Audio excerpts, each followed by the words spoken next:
Deborah, thank you for the invitation to have a conversation, to see your latest work and to have a conversation and hopefully unpack a little bit of the wonders that you're giving us in these fabulous canvases. Deborah and I met about 2 years ago when she invited me to see her exhibition at the Southampton Art Center with a fantastic body of work, mainly works on paper. And with a lot of figures around them, where there were a lot of things happening to those figures. And I'm very surprised to see this new body of work where the figures are not there, but the stage sets are certainly there for things that are happening, things that have happened, and things that will happen. That's my take, but I'd love to hear what Deborah and everyone else has to say. But I do have to say that after visiting Deborah, the museum did decide to accession one of your works into our museum collection. So you're very well represented there.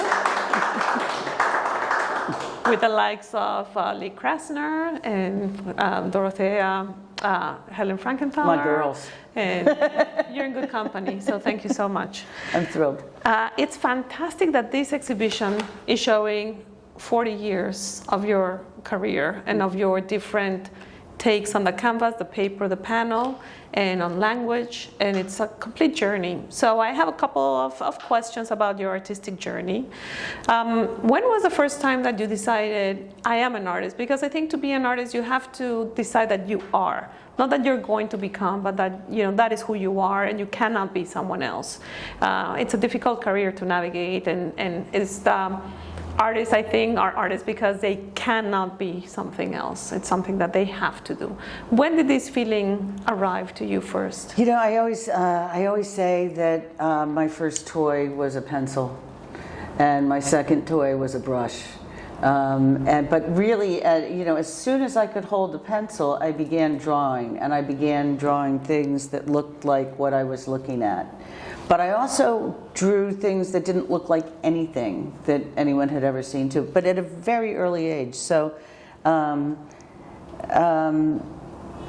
I really knew instinctually that this is what I needed to do. And I had ideas about other things that I might want to do. At one point I wanted to be an eye doctor because I have bad eyes. But anyway, but I knew I was an artist, but very, very, very instinctually and very solidly. And maybe I'm right, maybe I'm wrong, but lots of times people will say to me, well, my daughter's looking at colleges and she thinks she might want to go to art school. She might want to be an artist. And then I say, no. If she can't and doesn't want to do anything else, then send her.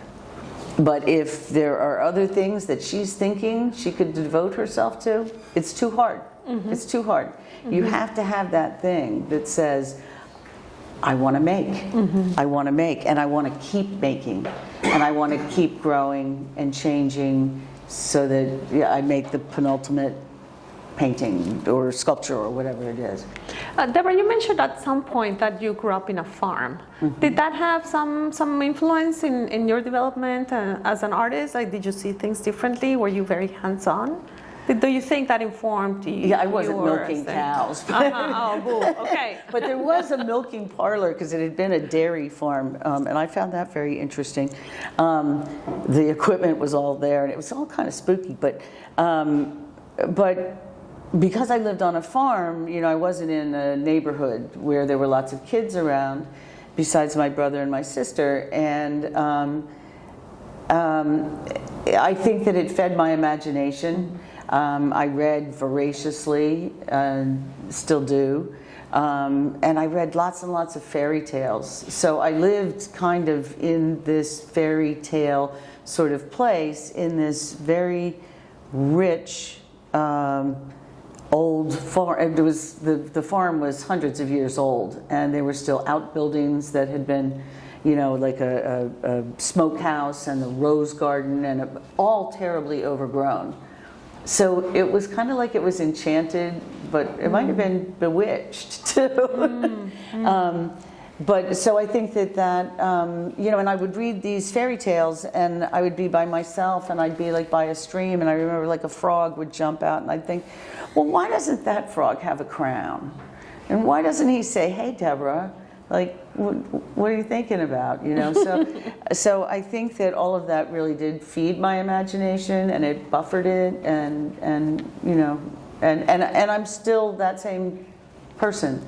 I'm still that same person. I mean, I still. That's wonderful, because it's difficult to keep that child alive sometimes. You know, when adulthood kind of like makes us become a little bit more constrained and so to everything adapt is, to is still society. very animated to me, right? So everything looked animated, like the animals were animated, and all the machinery, and everything was moving, and so it was all very, very animated, and that continues to be the case in these paintings that we will get to.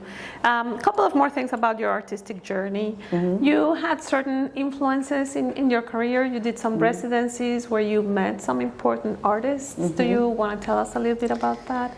So I think the largest influence in my life was Clifford Still, who lived in the next town over from where this farm was, where my parents had relocated us and decided to make that their life. And my father and Clifford Still became friends because they had breakfast at the same farmer's restaurant every morning. Anyway, and at one point my father said, I have an artist, and a daughter, and she's an artist. She kind of came out of the egg this way. Since the time she was quite small. And so then he said, would you let her come and like wash your brushes or something? I'm almost embarrassed for him when I think about that. But anyway, so Mr. Still said, I'd like to meet her. And so we met, and he asked me to bring some of my work, and we met several times. How old were you, Deborah? So I was 16. 16. I was in my senior year in high school, so I was 16. And then... were you starstruck like we would be today, or was he the neighbor? No, I mean, because remember, it was before internet. You know, it was, and certainly there weren't TV shows about artists like Clifford Still and the Abex movement and stuff. But I knew because my parents were very excited about this. So my mother was a docent at the Baltimore Museum, and there was art in our house. I mean, prints and, you know, whatever. And books, lots of books, art books. So I only knew of him that way. But I knew that they were all very a Twitter about this. So, but he was a very commanding personality, very tall, and for me, he was like a great wizard. He just seemed like a wizard, and he would sit very quietly, stir his coffee, and Mrs. Still would sit, and we'd make like little chatty conversation, and be thinking, what am I doing here? And then he'd just start talking, and when he spoke, it was very, very powerful about Rothko and Clement Greenberg and how difficult the art world is, and for me to be very careful, and that I would encounter these things, and that I needed to be aware of the pitfalls of the art world, but to stay true. Now, the thing that he told me that was the most important thing ever was he said, you're an artist already. You are an artist. But the thing is that in order to be taken seriously as an artist, you must learn everything you can about the entire world that you will be making observations and statements and judgments about. So you must learn history, philosophy, religion, biology, psychology, politics, et cetera, et cetera, et cetera. And I took that to heart. Then he sent me to the Skowhegan School in Maine, and I was the youngest person to ever go there. I turned 18 that summer at Skowhegan, and it was really hard. It was really hard, but I made it, and it taught me that no matter what, even through that like really hard 3 months, that I had it. Incredible. and I would continue to have it, and then it's here and nobody can take it away.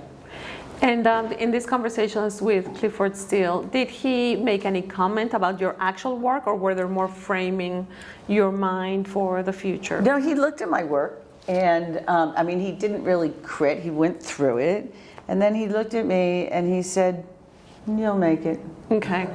He said, "You'll make it." He said, "You have stars in your eyes." I was like, "Oh, you do." Now he didn't say things like that to people. I don't think. So it was very moving.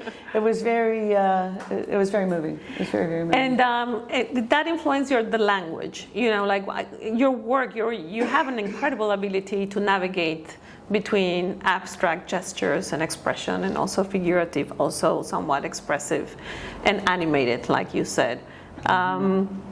Did this come from looking at his work, or that's just your own style and your own abilities to actually be able to navigate between these two range of styles and just deploy them to the work that you want to create and materialize? In college, I made some really bad Clifford Stills. And got them behind you, good. Then move past. No, so I think that, yeah, I'm restless. I'm a restless artist. And so, you know, I have to constantly keep challenging myself. And so I do this, this dance between figuration and abstraction. And, you know, like the last series of figures, I felt like they wanted to turn into something else. That I didn't want to just do these figures, that I wanted to give the painting more depth. And also those were all on paper, and they had to be framed. And I was really frustrated with the plexiglass and glass being on top of the work. And because I love the immediacy and the raw power of paint. I mean, I'm a painter's painter. I love the paint. So I made myself start painting on panels, and which is what all of these recent work are on. These are wooden panels, and the panels are tough. They're really tough, and they just didn't want the figures. They didn't want the speed at which the paper allows you. The paper and the ink allowed me to work. And I was really quite frustrated with them. And so while I was working on paper, I was also working on the panels. And then the panels that were successful were abstractions. The faces didn't want to be on the panel. I don't know, maybe those characters didn't want to be like so exposed. I'm not sure. But anyway, so the panels kind of dictated this trip back and forward at the same time, because my abstractions had never been this architectural. Then that's my question to you. Well, my next question was for you: are these abstractions, or are these still figurations of an architectural, you know, spirit? But how do these feel to you? Bingo. They both. Yeah. No. But you're right. I mean, they still feel like figures to me, but they are abstracted figures because they have presence. The same way I wanted the figures in the figurative work to have presence. Some of them, like that one's called Candyman, and although there's no face, it implies a figure, whether it's a balloon or a person or whatever it is. And I think that this one, which is called Stand Down, has this presence of something that has power over something else, and it's ominous and kind of threatening. And so those are figures. Because there's a relationship. So wherever there's a relationship in any of these paintings, those become figures to me. So they're dressed up, they're wearing fringe, they have a ball, they have, you know, and a place.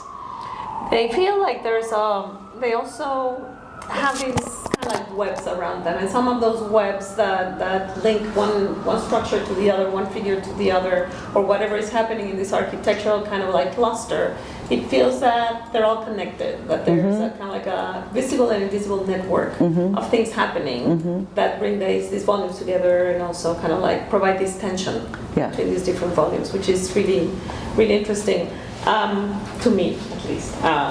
There's one mark that keeps coming up in a lot of your work, which is this kind of like bubbly gesture that is kind of like this very feminine ruffle. It's a very feminine kind of organic shape that sometimes maybe is in contrast to a more hard edge. And we were talking before the panel, and you seem to always go back to that gesture. And I wonder if that gesture kind of like grounds you, and you do that while the canvas becomes what it needs to become. What's the process? Yeah, it's kind of like when you put a favorite song on, or like when you're working or you're getting dressed to go out, and there's a certain piece of music that you like to hear, or whatever it is, and it's an automatic movement, which is, for whatever reason incredibly reassuring to me, and it's like a friend, and yet it does work as a formal ingredient in holding as some of the glue that holds these images together. And yes, it is feminine, and it reads frequently as like a slip that's kind of peeking out from underneath of something, or a ruffle, or the scales of a fish, of something that can move, a mesh, that kind of thing. So it's web also, a web. Yes. So, but it's bonding. So all of those things are things that are bonding things together. Thank you. And I just wanted to talk a little bit about your mark making and your gesture, how there's a consistency. You're always exploring, but there's a consistency in your vocabulary, your compositions, and yet they're all different worlds and new worlds, but yet there's and those have always been there, with Wayback Machine to now. They're consistent. They're consistent. I think they probably always will be. But going to these kind of like and thank you for sharing that. To you, these are feminine shapes. I wanted to chat a little bit, on our conversations where you say I'm a feminist and the work that I do is feminist, and there's a particular journey for women artists. Can you share your experience with me, or what's your take on these? I think that that the work is feminine inherently, because I bring a feminine perspective to things. I also am interested in, I was told in college, you paint like a man. Can you imagine? I mean, can you imagine? That's what they said. It was my senior crit, and they said, you paint like a man. Nice work. You paint like a man. And I thought, I don't know. What am I supposed to do with that? I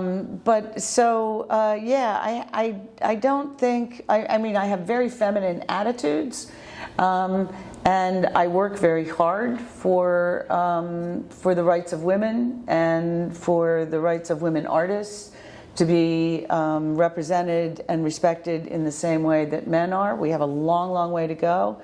The numbers are still not good, no matter what one says. If you really break it down, the numbers are not good. But so I feel as though, I feel like a bit of a crusader in that, I'm a painter. I'm a painter's painter, and I happen to be a woman. Right. And Deborah shared with me an article that analyzes the data behind museum collections and the representation of women in collections. And I think that article cited that to get parity in the representation between women artists and other inclusiveness aspects of identities in museum collections, it will be until 2053. 2053. 2053. That at the rate we're going, that parity of 50-50 men and women in museums and galleries as well, will be 2053. And I bring this I'll be up- dead, and I so bring this- I'm not going to see that, and I know that. And I'm bringing this up not to be polarizing, right? But hopefully not, right? Exactly. Not to be polarizing, but the title of the exhibition is the Witch's Bridge, and that's a very charged. The connotation of a witch is very charged, which is why I bring these aspects of. Witches historically were women that stood up for knowing themselves and having their opinion and for having a certain command of knowledge, and then they got challenged, right? And their identity got weaponized. So I was wondering, and this is why I'm bringing this context, how did you arrive to this title? I know it's the title of the painting Right. In front of us, but how does this witch kind of like vocabulary? So the painting Witch's Bridge, I mean, it looks like a witch's hat on top of the bridge, and that sort of, came about, as I was painting it, and it is in fact a bridge, and but it's a strong painting and one of my favorites in this show, and so basically, I think that a lot of women who I know, I probably would have been considered a witch. Just because I can't keep my mouth shut. I'm not good at, taking orders. I question authority. I'm, strong in my opinions and strong in articulating my opinions. But I also believe in magic. And I think that, I hope that's clear in these paintings too, because that's part of back to the little girl on the farm and wishing that frog would talk, because that would be magic, right? And the fairy tales. So I still retain that belief in magic. And so I think that witches were women who were probably smarter than the average bear, and they had a sense of the magic that can be an energy using the earth and herbs and whatnot to heal. They were frequently healers. And yet that was very upsetting to men in power. So they had to find a way to control them, and so they called them witches. I think we'd all probably be witches. Right. I mean, also, the way that women gained that power certainly was by looking at all the botany and the plants around them and using them for healing, but the power of observation. Correct. That they had, and the power of intuitively kind of understanding and experimenting, innovating, experimenting, looking for that secret knowledge that the plants or the environment provided them, and then leverage that to have an impact in the communities, I think speaks very much to the work that you're presenting today. And they shared it with one another. So it was like a whole kind of underground way of communicating amongst these women by using, nature and their observation and observing birth and observing death and being sort of in charge of a lot of what we would consider medicine now. And then the bridge part is that I'm so happy that I live now and not then, and that I can do this work, and that I can believe in magic, and that I'm not punished for it. So it's a bridge back in time to those women who persevered, A, who were artists, and B, who were naturalists and who were healers. And they were curious. And they were really curious, yeah. I also like a lot the metaphor of the bridge. I don't know if you know Deborah, but I'm trained as an architect. I don't know that you knew that. I did not know that. But I also curated, many years ago, co-curated an exhibition on architecture at the Guggenheim Museum of an architect called Zaha Hadid, yes, of who course. passed away in 2016, I believe. But anyway, the first thing that she ever did, and the first work in that museum retrospective, was her master thesis, and it was a bridge. And she considered that, she was going to actually take a skyscraper that was for her like a vertical street where a lot of things happened, and she was actually going to make it horizontal, and she was going to not only bridge to communities, but make a lot of things happen in that building considered bridge. So she totally kind of expanded the notion of the bridge to create this world, and to have something that was not just going from A to B, but that there were a lot of things happening between A to B, and all of them were wonderful and expanded notions of a journey. And so I think it's just really wonderful, and that you're doing that bridge. But I also see a lot of your other works here today also as bridges, as bridging a lot of ideas, as bridging a lot of worlds, as bridging abstraction and figurative, but also images that we can recognize as architectural, but also fantastical. And it's just full of possibilities, like the ruffles. The ruffles in your paintings, for me, are these kind of, I mean, some scholars would call it like the Walter Benjamin, kind of like monad, where there's this kind of like amorph, let's say, sphere of something that's becoming. I see your paintings a lot like that. And it's interesting that as direct as you are with your ideas, and when you're expressing yourself vocally, you actually contain yourself, I think. You fold in those ruffles a lot of those meanings, so that we can discover that magic with you. Because your paintings are pretty strong and straightforward as well, but you're allowing a lot of the meanings and the magic for the viewer to actually unpack. And I find that really remarkable. Right? You could be telling us a lot of stories, like finishing them for us, and yet what you're doing is just giving us these wonderful worlds that are yet open-ended, so that we can actually participate, and we can sit for hours with these paintings and entering that world of magic and alchemy, I would say, instead of witches. Alchemy. For sure. But I don't know. How do you feel about this? Thank you. That's lovely. I really like that. I want these paintings to make people ask questions. I want them to ask questions of themselves, ask questions of the work, ask questions of me. But the question is the answer in Buddhism, and it's one of the tenets of my life, is that I have to keep questioning. And I think that's why the work is restless. And that, I don't just do the same work year after year. I feel as though when I went from the figuration to these new paintings, I felt like there was just a whole brand new barrel of opportunities to ask questions, to leave things open-ended, and let the viewer bring their questions to it. What is that? What's going to happen next? I always like that one. Like, what if I blink? What's going to happen in that painting?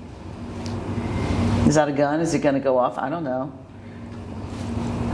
I don't know. Can you share with some of those questions? I mean, not that you need to reveal that for us today, but I gather that they have to do with things in your immediate environment and where the world is today, perhaps? Or are they more ruminations from your life journey and your past, or bridges between different worlds? I think that they are celebrations of some of my sort of obsessions. And again, the notion of serendipity, of like, you just never know what is going to happen next. Just when I think I know what my life is going to be, it just changes and it's upside down. And so I want to embrace that. And it's that notion of like blink, and that painting of the candy man, like those balloons or whatever they are, may just fly away, or somebody might shoot them with a BB gun, or I don't know. But that, there is, that's my way of sharing, I think, probably my excitement about just being on the planet, and the questions that I want other people to ask of themselves, or to get that sense of having that whimsy in their life, I'm looking at my notes, because before this talk we actually walked around and looked at the work, and I took some notes about some very interesting ideas that you mentioned also. Like, for example, you said that shadows are very important to you because they actually designate a place. And it's interesting that as fantastical and magical and open-ended these works are, you are keen in a place. My work sometimes tends to be very flat. My depth perception is next to nil. And so the shadow is a way of making them kind of 3D and making them more alive. But it's also a way of making some of them more ominous than others, like that, that big dun dun dun dun dun dun, dun, dun, like Right. shadow, right? And giving them, an importance, I think, and also the flip of the coin, that in 2 seconds, like, that might all change. That might become a very different narrative than the balloons and the this and the that, because there is this sense of ominousness, right? So yeah, I think it's a device, but in the same way that the ruffles, The gesture, yeah. right, Okay. are a device, but it actually works to hold the image together. And It's a it gives formal, lot of gravitas. it's I mean, it a gives it a lot of gravity formal and construct. weight. Yeah. And you also mentioned the word uber reality, that you feel that your work also provides that. Can you tell us a little bit more about that? Yeah, I mean, it because it's all from here. It's not real, but it's very real to me. And my journey in each one of these paintings is very real. These are all very hard fought for images, and the resolution of them is very, very hard fought. And so yeah, they're crystallized worlds. They're places where I invite you to go. And we were talking earlier today, and you mentioned that you really don't have a sketch or an image before you actually have this encounter with a canvas, which I find really brave.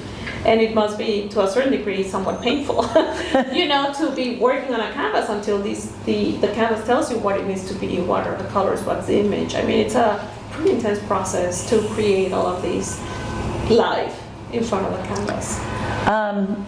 Yeah, I don't think of it that way. Oh, please tell us.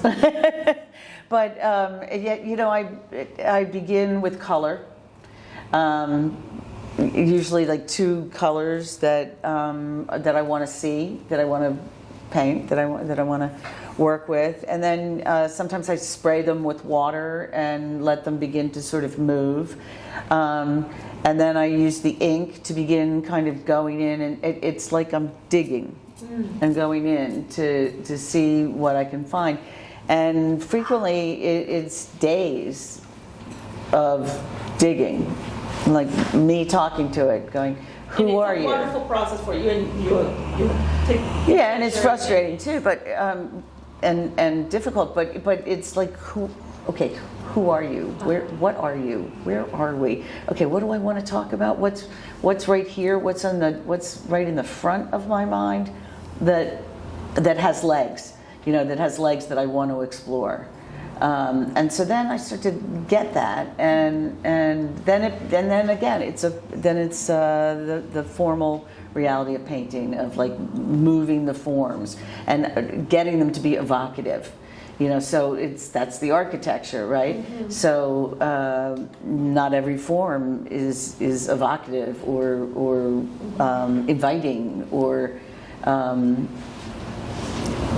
significant of something else, right? So I'm kind of always trying to tell, trying to tell a story without giving it away. And last comment, and then perhaps we can open it up to. At some point, you also define them as machines. That everything that has to be in them is in them. Mm-hmm. Can you tell me this idea that these are kind of like work as machines for you? Well, they're kind of like machines gone bad or gone good. Yeah, gone good. that they're like in Stop That Ball. I mean, I felt like that was almost a whole urban landscape. That was almost a whole network of a city. Or a place where there was lots and lots of frenetic activity, but it's contained. And like this one back here is again lots of this frenetic activity and layers of things on top of things, and that's called Cherry Bomb. And it feels to me as if it could you could blink and it would just blow. Yeah, so I want to have that moment in all of these paintings where you look away and it's gone, or it's different, or what's left of it, or right? So Right, that they can change at any given moment. yeah, but that's part of the animation of them, so that they're moving. They're moving, and they're life forces in and of themselves. They might be making things, like the chutes and ladders sort of feels as though they're making things. They're in a place where things are being made, where things are being sold, where things are being, in a landscape. So, yeah, I mean, they're very animated. Very much so. Yeah, Yes. and have always been animated. I actually worked for a subsidiary of Disney as my first job after a couple of waitressing gigs once I graduated from school, and I just took to it like that. I mean, it was really easy for me to draw these characters and stuff, and so I was really excited that I got to be paid to draw all day. But then I'd go home and paint abstractly at night. But for me, it was, this is a tool. My hand is a tool. And so it was discipline. It was like doing the scales on a piano. Both of them, the figurative and the abstract? Yeah. Yeah. Well, the figurative, doing the animated characters, felt like scales on the piano. That was discipline, right? It had to look just right. It had, there were lots of rules. And then I would go home and paint abstractly, and just bam. But somehow they were part of the same process. They were the same person and the same head. Beautiful work, because it all does come together into these wonderful magical compositions. That's going to take us a while to unpack, and that would be for a whole other conversation. Okay, but good. I did want to open it up to see if there were any comments or any questions for Deborah, or maybe share what you see in the work. These are beautiful paintings, and when you were speaking before, they have a real mysticism about them. Like they're from other worlds, ancient places. Have you traveled at all? Or where does? I'm a world traveler. I can't stop traveling. Up and bringing them back into your paintings, it seems like. Yeah, I mean, I'm very fascinated by ancient worlds. I'm mesmerized by ancient worlds and being able to see what's left of ancient worlds and what their structures were and how things were done. And yeah, again, I think that's magic again. That's like kind of talking about magic. The energy that is still left. You go to Pompeii, you can feel those people. You can feel them there. The castles in Europe or in China, and like everywhere where I've ever been, which is a lot of places. So yeah, no, I think you're spot on. There is a mysticism of the ages, and that's again the Witch's Bridge. I'm very connected to history. I'm very connected to people who came before me and their stories, and their bravery. And their willingness to go against the tide, to be different. So Very transporting, because everything feels so fast now, so it's wonderful to have that different sense of time. Thank you. Yeah, it's nice that they're moving, right? But they stay in one place. So yeah. Thank you. I'm very curious to your process in terms of each painting seems like a journey in its own right, and as you're looking for that final destination, unlike many artists who sort of do a study beforehand and then further it, Right. and finalize it, it seems like yours is an everlasting sort of journey until you get it. And I'm curious to know when you get it, how do you get it, and then your excitement when you finally see like where it sort of sets in its cement, because it's so frenetic.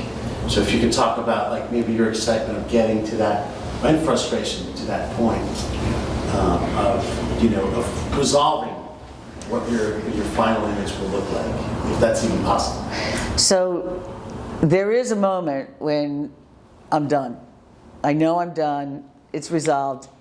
I don't have anything more to say to the painting. painting doesn't have anything more to say to me, and it's tight. And it's like euphoria. It's like, wow, I got it. I got it. I wrestled it to the ground and I got it. And yeah, that's a happy moment. And yeah, I mean, I really do. It's a struggle, you know. And I guess painting is so physical that I'm struggling with the brushes and the paint and the surface and pushing and pulling it and then sometimes destroying it. And then bringing pieces back. So I think that's part of what you see in a lot of this is this struggle and the fight that I've had with all of the image making in order to get it to be balanced and yet to feel, so that the painting has to feel by itself, not me, but the painting has to feel. And it has to feel resolved, and it has to feel complete, and it has to feel as though it's really asking a question. Doesn't matter that the question might be fuzzy. It's just that it's asking a question. I have a question. See? One question is, are there any female artists that have inspired you? That's one question. And All of them. surrealism, for instance, like For sure. Canning. Dorothea Rockburn and Leonora Carrington. Then I'm looking at this painting here and I'm thinking the Curricle. Oh, yeah, So that's a male right. artist that Yes, inspired. for sure. Yeah, the surrealists. You know, I tell a funny story. When I first moved to New York, I went out to, we didn't have any furniture, and I was supposed to go and get a sofa. And at, I think, Conran's, I was headed for Conran's, and I came home with a Leonora Carrington print instead. Very nice. And that was like, 35 years ago. So yeah, the surrealists have always been very, very important to me. Grace Hardigan is a hero. Helen Frankenthaler. Yeah, I mean, it's all my vernacular, and they're my heroes. I know how hard it had to have been for Elaine de Kooning to keep painting in the shadow of her husband. Yeah, I mean, Eva Hesse making those incredibly difficult, odd sculptures, right? But she just kept doing it. Louise Bourgeois, I mean, wow. All of them. Have you ever done three-dimensional work? I have, but it's because I think it's because I don't have any depth perception. It's difficult for me, and this is my lexicon. This is my language. Also, three-dimensional work doesn't allow for the interaction of color. Because this is a conversation about the color constantly. I mean, I'm constantly tweaking this color. So it's hard to do sculpture where you're tweaking color. But color is really a very important element to me, always has been. I think I have an exaggerated notion of color. I see color very, very vibrantly. I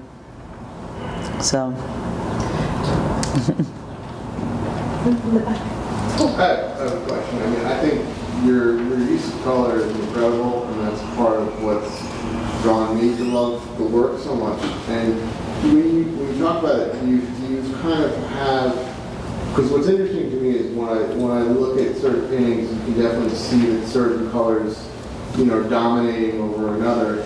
Is it something that kind of naturally happens where you're in a painting, you're looking at it, and you're seeing how the colors are interacting?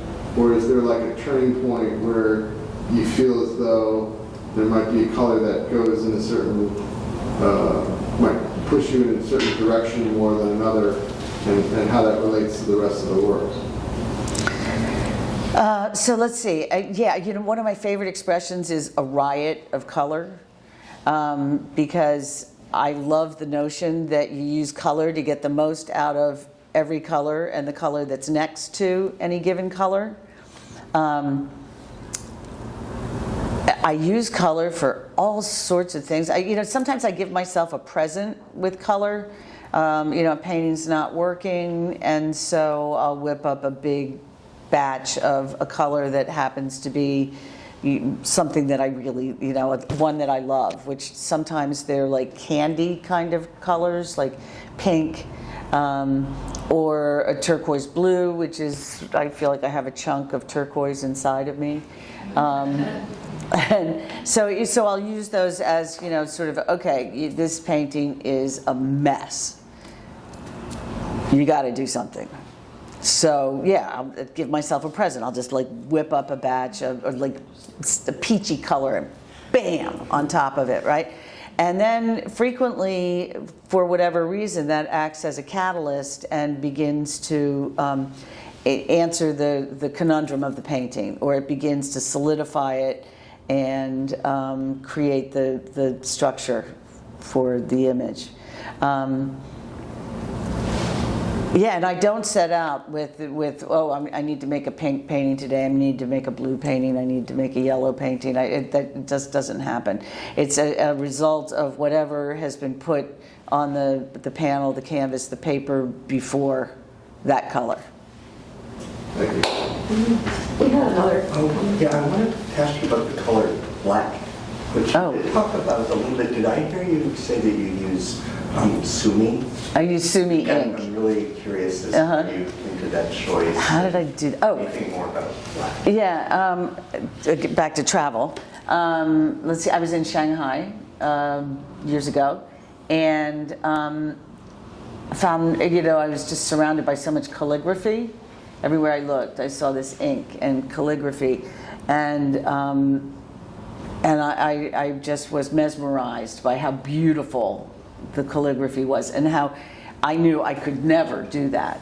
That wasn't my culture. I didn't understand it, but that I had an enormous attraction to it, and that it was beautiful. So I went to buy some ink and brushes, and I started painting in my hotel room in a sketchbook, and it was Japanese sumi ink, because that's what they had. And I bought a block and these beautiful Chinese brushes and stuff, and so I was painting on paper at this point. I've always painted on paper, but at that point I was working a great deal on paper.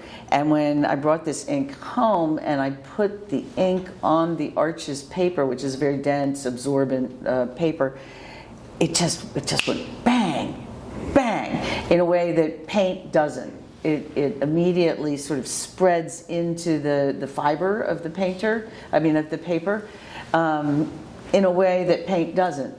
The paint always, it keeps kind of true to itself, whereas the ink lets itself go into the and you have much less control over it. But eventually I learned to have a great deal of control over it. So and the viscosity of the sumi ink for me is exquisite. It's sexy, it's fast, it's rich, it's and working with acrylic, it is a separate, it reacts very, very differently. And so I like what they do together. It's good stuff. But these are what? Sorry. These are acrylic. These are acrylic. Oh. These are all acrylic. Oh, these The are ones, older ones. right, so the older ones in the back are oil on canvas. But doesn't sumi ink have like varnish in it? It has some shellac in it. Shellac. Yeah. So you couldn't really use it with oil. Yeah, you could, and it's water, because you'd be using it. You could use it with water-based oil paint, which Right. you actually told me about. And have you used it? I have, and it's like great, and it smells like oil paint. Yeah. Yeah. I've just been looking at these and looking at them while I'm talking, and I think one of the most incredible things about them is well, first of all, their animation, which you talked about. They feel like they are morphing as you look at them. but they're morphing between, it's like archaeology in motion, like you're finding things and they're artifacts and they're buildings and they're people and it's just really incredible. As you know, I just came back from Egypt, so it's like bringing all that stuff. Right. You know, Yeah. programs. I dig until I find, you know, and I surprise myself. You know, I'm like, oh, what is that? Oh, I like that. Oh, what a funky shape. Oh, cool. Okay, let me keep going with that. Yeah. It's like a dig. Fabulous. Well, I think one last observation that I want to share was that Deborah said, you know, this new body of work feels like I'm coming home. And so I think we can all agree that we've landed in a beautiful home. Thank you for sharing your new body of work with us and for helping us unpack some of the mysteries and wonders that you create. Thank you for doing the work that you do. Thank you, everyone, today for joining us and for having this conversation.